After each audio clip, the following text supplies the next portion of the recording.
Hello दोस्तों, नमस्कार। E learning world के यूट्यूब चैनल पर आपका स्वागत है। दोस्तों, आज के इस वीडियो में 69,000 टीचर भर्ती की जिला आवंटन सूची जो जारी हुई है उसके संबंध में कुछ तथ्य आपके सामने लेकर के आए हैं। और पीएनपी ने लिस्ट बनाने में गेम कर दिया है, खेल कर दिया है, वो भी इस वीडियो में बताने वाले हैं। तो दोस्तों, जो लिस्ट जारी हुई है 2715 पेज की लिस्ट जारी की गई है, जिनमें 67,867 अभ्यर्थियों को शामिल किया गया है। भर्ती थी 69,000 की और 67,867 की लिस्ट पीएनपी ने जारी कर दी है। ठीक है, अब देखते हैं जो बची हुई सीट है वो क्या है, कैसे है।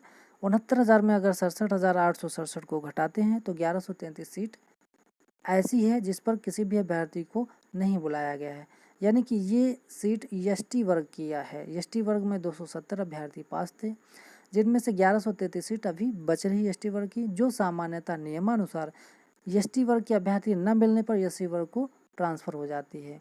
हो सकता है अगली काउंसलिंग में ये सीटें कन्वर्ट होकर के एससी में आ जाएंगी। अगर नहीं आती हैं, अगर सरकार ऐसा नहीं करती है, पीएनपी ऐसा नहीं करती है, तो इसके लिए एससी वर्ग के अभ्यर्थियों को कोर्ट का सहारा लेना पड़ सकता है। अब आगे देखते हैं अंतिम कट ऑफ सूची के बारे में, और उसके बाद जो गेम किया गया है, जो खेल किया गया है, उसके बारे में बताएंगे।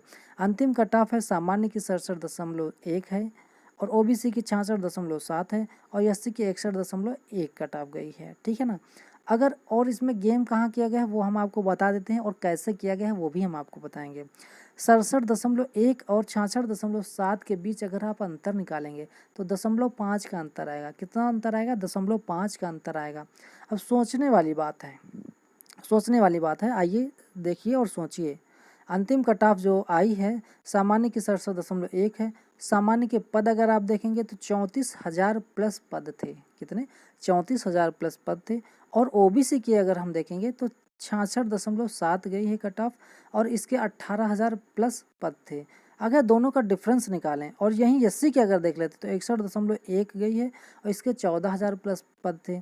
अगर जनरल का, सामान्य का और ओबीसी के बीच का डिफरेंस, कट ऑफ के बीच का डिफरेंस अगर हम निकालें तो 0.5 का डिफरेंस आ रहा है, इससे ज़्यादा अंतर नहीं आ रहा है।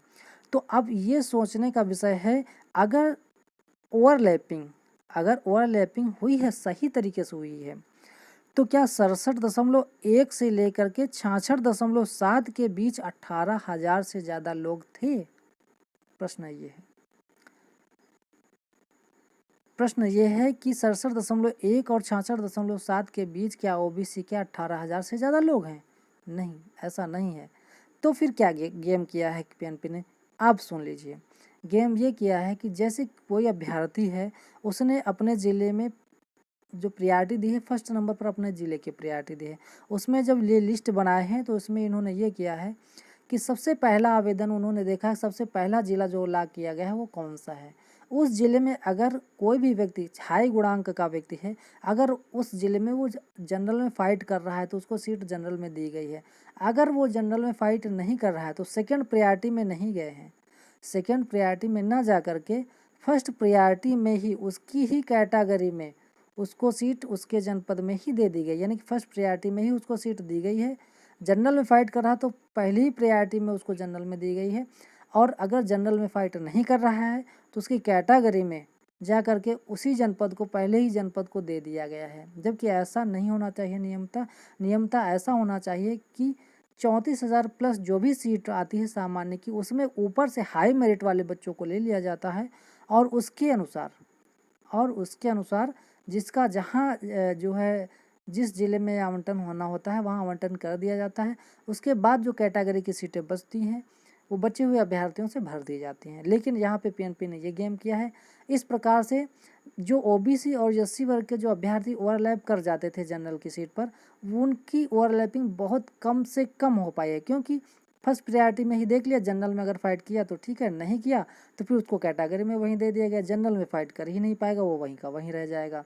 ठीक है, तो इस प्रकार से पीएनपी ने ये गेम कर दिया है। अगर इसीलिए जो लिस्ट जारी की गई है उसमें जो गुणांक का कॉलम है वो नहीं दिया गया है। अगर गुणांक का कॉलम दे दिया जाएगा तो पीएनपी का काला चिट्ठा खुल जाएगा।